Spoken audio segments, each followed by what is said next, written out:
Hi friends, நான் Karaikal doctor Nishar. நம்ம collection சேனலை சப்ஸ்கிரைப் பண்ணுங்கள், ஃப்ரெண்ட்ஸுக்கு ஷேர் பண்ணுங்கள், லைக் பண்ணுங்கள். இன்றைக்கி நம்ம பார்க்குறது கோல் கும்பாஸ், பீஜப்பூர் மாவட்டத்தில் உள்ள கோல் கும்பாஸ் கட்டிடம் பொறிக்கப்பட்ட ஒரு அஞ்சல் தலையை பார்க்குறோம். இது 76 ஆண்டுகளுக்கு முன் உள்ள பழமையான அரிய அஞ்சல் தலை. 1949ஆம் ஆண்டு தொல்பொருள் மற்றும் வரலாற்று நினைவு சின்னங்கள் வரையறுக்கப்பட்ட தொடரில் ஒரு பகுதியாக பீஜப்பூரில் உள்ள கோல் கும்பாஸ் இந்த படம் இடம்பெற்றிருக்குது. இந்த ஸ்டாம்ப்ஸ் இந்திய அஞ்சல் துறை வெளியிட்டிருக்காங்க. இது 6 அணா மதிப்பு கொண்ட இந்த அஞ்சல் தலை நாசிக்கில் உள்ள செக்யூரிட்டி பிரிண்டிங் ப்ரெஸ்ஸில் தான் பிரிண்ட் ஆகிருக்கு. இது உலகின் 2வது பெரிய குவிமாடம் மற்றும் தனித்துவமான விஸ்பரிங் கேலரி என்று அதில் குறிப்பில் கொடுக்குறாங்க.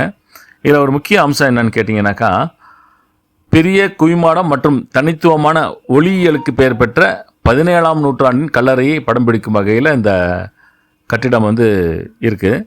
இந்த கட்டிட மையத்தில் இருந்து சாதாரணமாக பேசினாலும் அனைத்து பகுதிகளுக்கும் தெளிவாக கேட்கும்படி இந்த ஒளி அமைப்பு இருப்பது இதனுடைய சிறப்பு அம்சம். கோல் கும்பாஸ் இந்திய நாட்டின் கர்நாடகா மாநிலத்தில் பீஜப்பூர் மாவட்ட தலைநகர் பீஜப்பூர் நகரில் இந்த அடக்கஸ்தலம் இருக்கிறது. இதில் அடில் ஷா பேரரசுடைய மன்னர் பீஜப்பூர் சுல்தானாக ஆட்சி செய்த முகமது அடில் ஷா அவர்கள் இதில் அடக்கம் செஞ்சுருக்காங்க. இந்த அடக்கஸ்தலம் கிபி 1656ஆம் ஆண்டு யாக்கூத் என்ற கட்டிடக்கலை நிபுணரால் கட்டப்பட்டது. கோல் கும்பாஸ் என்றால் வட்ட வடிவ குவிமாடம் என்று பொருள்படுகிறது. இது தக்கான சுல்தானகம் கட்டிடக்கலை பாணியில் கட்டப்பட்டதாக குறிப்பில் இருக்குது.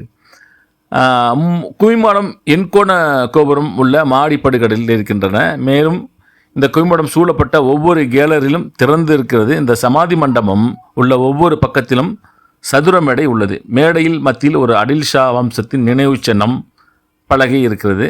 இந்த அடக்கஸ்தலத்தின் உலகின் மிகப்பெரிய ஒற்றை அறை இடைவெளிகள் உள்ளதாக இதில் குறிப்பில் கொடுக்குறாங்க.